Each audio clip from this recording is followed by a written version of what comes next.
తెలంగాణకు వరదాయిని తెలంగాణ రైతాంగానికి ప్రజలకు అన్నపూర్ణ లాంటిది కాళేశ్వరం ప్రాజెక్టు లక్షల ఎకరాలకు నీరందించాలనేటువంటి ఉద్దేశంతో తెలంగాణ ప్రజల నేలలను రైతుల నేలలను పారించి పసిడి పంటలు పండించాలనే ఉద్దేశంతో కాళేశ్వరం ప్రాజెక్టు నిర్మాణం జరిగింది। ఆ రకంగా లక్షలాది ఎకరాలకు నీరందింది। మరియు వేల టన్నుల లక్షల టన్నుల ధాన్యం కూడా దిగుమతి అయింది।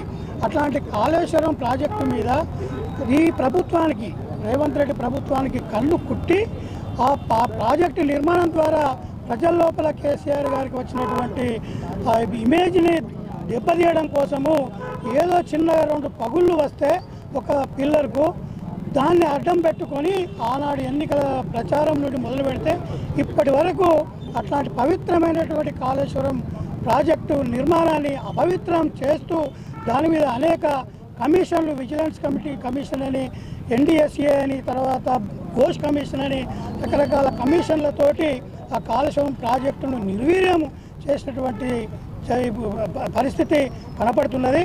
కనుక అపవిత్రం చేసినటువంటి కాళేశ్వరం ప్రాజెక్టు తోటి తెలంగాణ అమరవీరుల ఆత్మలు ఘోషిస్తున్నాయి।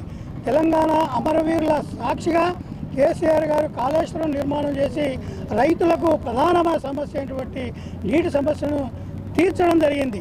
ఇవాళ కాళేశ్వరం ప్రాజెక్టుకు చిన్న సాంకేతిక సమస్యలతోటి పగుళ్ళు ఒక పిల్లర్కు ఏర్పడితే దాని యొక్క రిపేర్ చేయకుండా దాని ద్వారా నీరు అందించకుండా దాన్ని మొత్తం ఎండబెట్టి పండబెట్టి ఇవాళ రైతాంగానికి ఘోషపెడుతున్నటువంటి సందర్భంలో తెలంగాణ అమరవీరుల ఆత్మలు ఘోషిస్తున్నాయి, వాళ్ళు ఆత్మలు విలపిస్తున్నాయి।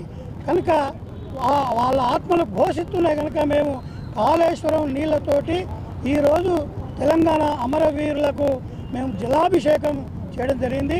గోదావరి జలాలు అవి కాళేశ్వరం నుండి వచ్చినటువంటి జలాలు, ఆ జలాలతోటి అమరవీరుల స్తూపానికి మేము జలాభిషేకం చేసి ఇవాళ అమరవీరులకు మరొకసారి జోహర్లు అర్పించినాం।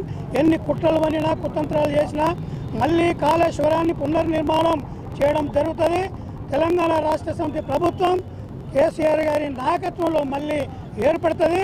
వీళ్ళు పడవ పెట్టినటువంటి కాళేశ్వరం ప్రాజెక్టును పునర్నిర్మాణం చేసి మళ్ళీ లక్షల కోట్లాది ఎకరాలకు నీరు అందించేటువంటి కార్యక్రమము టీఆర్ఎస్ ప్రభుత్వం చేపడుతుందని చెప్పి తెలియజేస్తూ ఈ అబద్ధాల పాలనను ఆపేసి మీరు ఇచ్చిన హామీల మీద దృష్టి పెట్టి మీ ప్రజాపాలన పేరిట అన్యాయ పాలనను కట్టుబెట్టి మీరు ప్రజలకు ఇచ్చిన హామీలు నెరవేర్చి కక్షపూరిత పాలనను కొనసాగించకండి। కక్షలతోటి రాజకీయ ప్రయోజనాలు ఉండవు, ప్రజలకు కూడా ఉపయోగం ఉండదని చెప్పి తెలియజేస్తూ మళ్ళొకసారి రేవంత్ రెడ్డి గారికి హెచ్చరిస్తున్నాం। కాళేశ్వరం ప్రాజెక్టును వెంటనే నిర్మాణం చేసి రైతులందరికీ నీళ్ళు అందించాలని చెప్పి ఈ సందర్భంగా డిమాండ్ చేస్తున్నాం।